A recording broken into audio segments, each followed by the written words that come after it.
आज हम लोग देखने वाले हैं यूपी बोर्ड में पूछे जाने वाला जो लगातार प्रीवियस ईयर क्वेश्चन है, जो कि बार बार पूछा जाता है, और ये लघु और दीर्घ दोनों में पूछा जा रहा है। सोशल का एक टॉपिक, आर्थिक गतिविधियों के आधार पर, रोजगार की परिस्थितियों के आधार पर क्षेत्रक, यानी कितने क्षेत्र। सबसे पहले हम ये समझ रहे हैं कि आर्थिक गतिविधियों के आधार पर मतलब जब भी हम कोई कार्य करने जाते हैं, कोई रोजगार मिलता है, तो उसमें जिस आधार पर जो हमारी शर्तें होती है, जो मतलब जो भी कोई रोजगार व्यक्ति है जो वहां पे कार्य करे, उसके लिए जो शर्तें रखी जाएंगी वो सारी चीजें इसके अंदर आती हैं। अगर हम लोग इसकी बात करें तो इसे दो क्षेत्रों में बांटा गया है।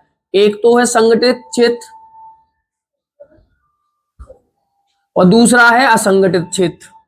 सबसे पहले हम देख रहे हैं संगठित क्षेत्र।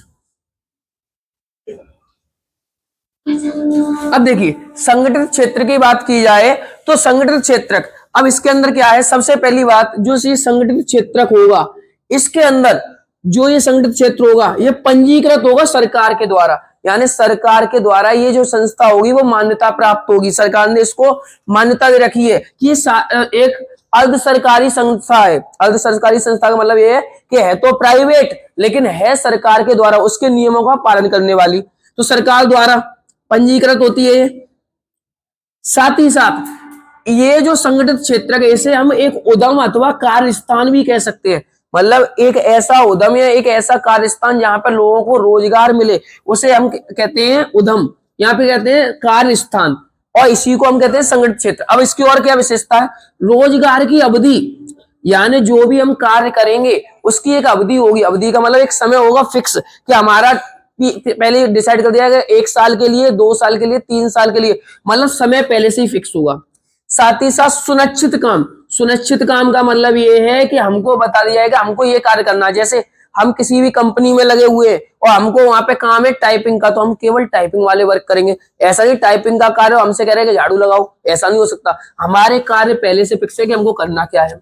उसके बाद वर्किंग आवर्स, यानी यहाँ पे कार्य करने के घंटे भी निश्चित है कि आपको कितने घंटे कार्य करना है। 8 घंटे की ड्यूटी है आपकी या 10 घंटे की ड्यूटी है, वो आपको पहले से ही वर्किंग आवर फिक्स कर रखी है, निश्चित कर रखी है। साथ ही साथ जो संगठित क्षेत्र है ये राजकीय नियमों एवं विनियमों का अनुपालन करेगा। मतलब जो राज्य सरकार ने जो भी नियम बना रखे हैं कि आप किस किस हिसाब से काम करा सकते हैं, उन सभी नियमों का, विनियमों का क्या करेगा, पालन करेगा। इसमें क्या चीजें हैं, जैसे इसके अंदर क्या क्या आता है, सबसे पहले कारखाना अधिनियम। अगर कोई व्यक्ति किसी कारखाने में काम करता है, किसी कंपनी में काम करता है, तो वहां पे सबसे पहली चीज निश्चित मजदूरी मिलेगी। कोई व्यक्ति कार्य कर रहा है, जैसे कोई कार्य कर रहा है 500 रुपए वाला, तो उसे 500 रुपए ही मिलेंगे। मतलब जो उनकी मजदूरी है वो पहले से ही निश्चित है। साथ ही साथ न्यूनतम मजदूरी अधिनियम, इसका मतलब ये है कि आप इतने रुपए से कम में कोई कार्य नहीं करा सकते। जैसे आज के समय में बात करें, कोई श्रमिक होता है आपके घर पे कार्य करने आ रहा है, जो कि आपके घर में मतलब कोई आपके घर में कंस्ट्रक्शन चल रहा है और वो बेलदारी का कार्य कर रहा है, तो उसकी सैलरी पहले से फिक्स है 400 रुपए या 500 रुपए। तो मतलब ये न्यूनतम है, इससे कम में आप उससे काम नहीं कर सकते, आपको इस नियम का पालन करना पड़ेगा। साथ ही साथ जो सेवा अनुदान अधिनियम, सेवा अनुदान अधिनियम का मतलब यह है कि जब वो कोई संस्था अपनी द्वारा किसी को भी कार्य कराती है, जैसे आप लोगों ने कोरियर कंपनी देखी होंगी, कोरियर कंपनी में जो व्यक्ति होते हैं जो आपके घर तक कोरियर लेके आते हैं, तो वो सेवा अधिनियम के तरीके से हम कह सकते हैं।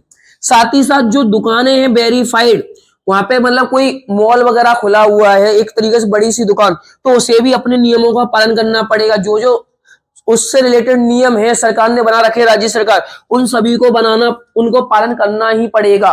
साथ ही साथ प्रतिष्ठान, प्रतिष्ठान का मतलब भी इसी टाइप से, कोई आपका बिजनेस है उसको आपको मतलब चलाने के लिए आपको सभी जो सरकार द्वारा जितने भी कानूनी रूप से नियम है उन सभी को आपको पालन करना पड़ेगा।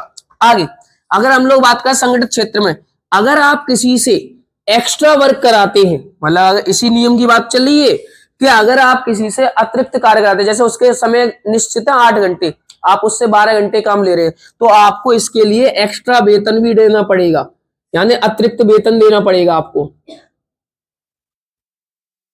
अगर अतिरिक्त कार्य कराएंगे आप तो आपको अतिरिक्त वेतन देना पड़ेगा। साथ ही साथ जो ये संगठित क्षेत्र है इसमें औपचारिक प्रक्रिया के द्वारा रोजगार मिलता है। औपचारिक का मतलब एक प्रोसीजर होता है पूरा कि आप पहले वहां पर जाएंगे, फिर आप वहां पे फॉर्म एक फिल करेंगे।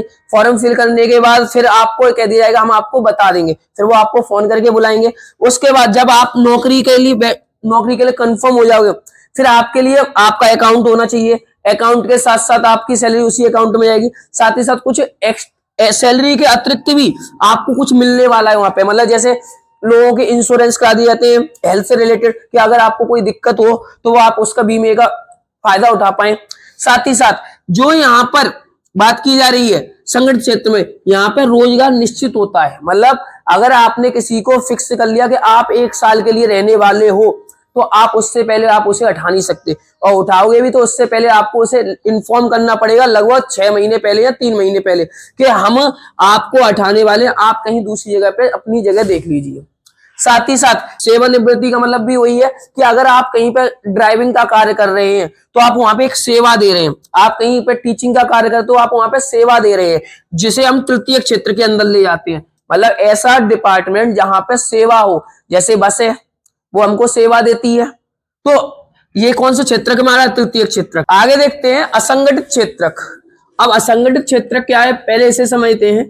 ये भी एक संस्था है जहां पर लोग कार्य करते हैं, लेकिन अब अंतर क्या है, इसके अंदर छोटी और बिखरी इकाइयां आती हैं।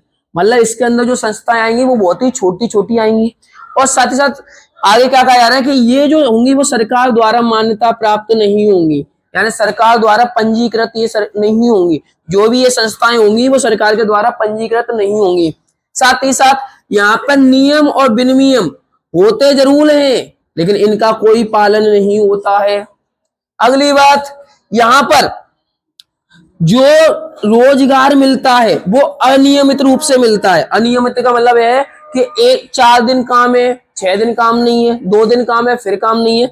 साथ ही साथ यहाँ पे जो वेतन भी मिलेगा वो बहुत ही कम वेतन मिलेगा, ज्यादा वेतन नहीं मिलेगा। काम आपसे ज्यादा कराया जाएगा लेकिन वेतन मिलेगा कम। साथ ही साथ यहाँ पर जो श्रमिक हैं, जो भी व्यक्ति हैं जिनको रोजगार मिला है, उन्हें बिना किसी कारण के, यानी बिना किसी रीजन के जब चाहे तब हटा सकते हैं।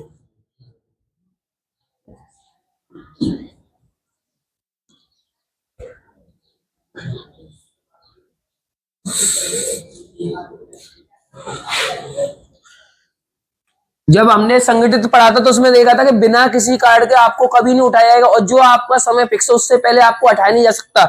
लेकिन यहाँ पर किसी भी व्यक्ति को बिना किसी कारण के जब चाहे जब ये संस्था हटा सकती है, कोई भी इस पर पाबंदी नहीं है। मतलब पहले का सरकार के कंट्रोल में ये काम नहीं करती, सरकार के बिना कंट्रोल के काम करती है। साथ ही साथ सवेतन छुट्टी अवकाश, यानी आप यहाँ पर छुट्टी नहीं ले सकते। जैसे अगर हम वहां पे बात करें, हमारी छुट्टियां फिक्स है कि आपको महीने में 2 या 4 जो भी छुट्टियां वो मिलनी है।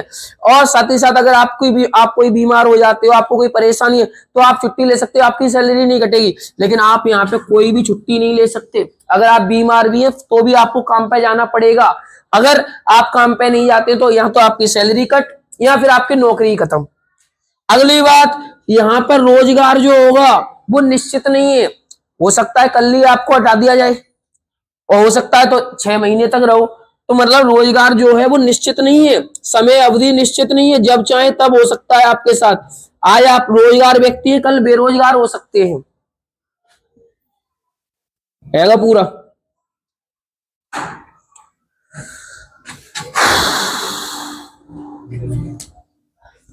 आगे देखते हैं असंगठित क्षेत्र।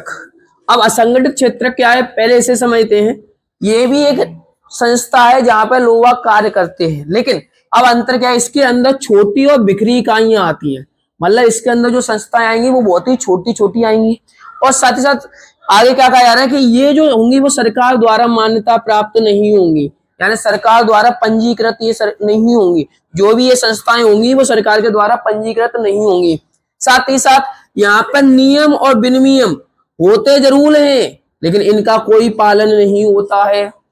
अगली बात, यहां पर जो रोजगार मिलता है वो अनियमित रूप से मिलता है। अनियमित का मतलब है कि 4 दिन काम है, 6 दिन काम नहीं है, 2 दिन काम है फिर काम नहीं है।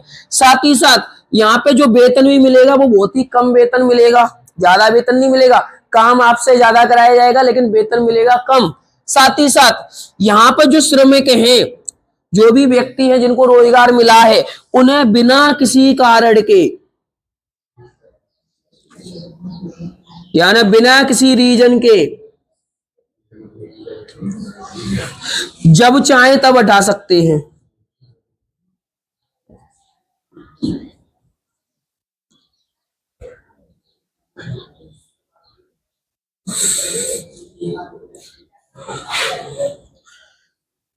जब हमने संगठित पढ़ा था तो उसमें देखा था कि बिना किसी कारण के आपको कभी नहीं उठाया जाएगा, और जो आपका समय फिक्स है उससे पहले आपको हटाया नहीं जा सकता। लेकिन यहाँ पे किसी भी व्यक्ति को बिना किसी कारण के जब चाहे जब ये संस्था हटा सकती है, कोई भी इस पर पाबंदी नहीं है। मतलब पहले ही कहा, सरकार के कंट्रोल में ये काम नहीं करती, सरकार के बिना कंट्रोल के काम करती है। साथ ही साथ सवेतन छुट्टी अवकाश, यानी आप यहाँ पर छुट्टी नहीं ले सकते। जैसे अगर हम वहां पे बात करें, हमारी छुट्टियां फिक्स है कि आपको महीने में 2 या 4 जो भी छुट्टियां वो मिलनी है। और साथ ही साथ अगर आप कोई बीमार हो जाते हो, आपको कोई परेशानी है, तो आप छुट्टी ले सकते हो, आपकी सैलरी नहीं कटेगी। लेकिन आप यहाँ पे कोई भी छुट्टी नहीं ले सकते। अगर आप बीमार भी हैं तो भी आपको काम पे जाना पड़ेगा। अगर आप काम पे नहीं जाते तो यहाँ तो आपकी सैलरी कट या फिर आपकी नौकरी खत्म। अगली बात, यहाँ पर रोजगार जो होगा वो निश्चित नहीं है। हो सकता है कल ही आपको हटा दिया जाए और हो सकता है तो 6 महीने तक रहो। तो मतलब रोजगार जो है वो निश्चित नहीं है, समय अवधि निश्चित नहीं है, जब चाहे तब हो सकता है आपके साथ। आज आप रोजगार व्यक्ति है, कल बेरोजगार हो सकते हैं।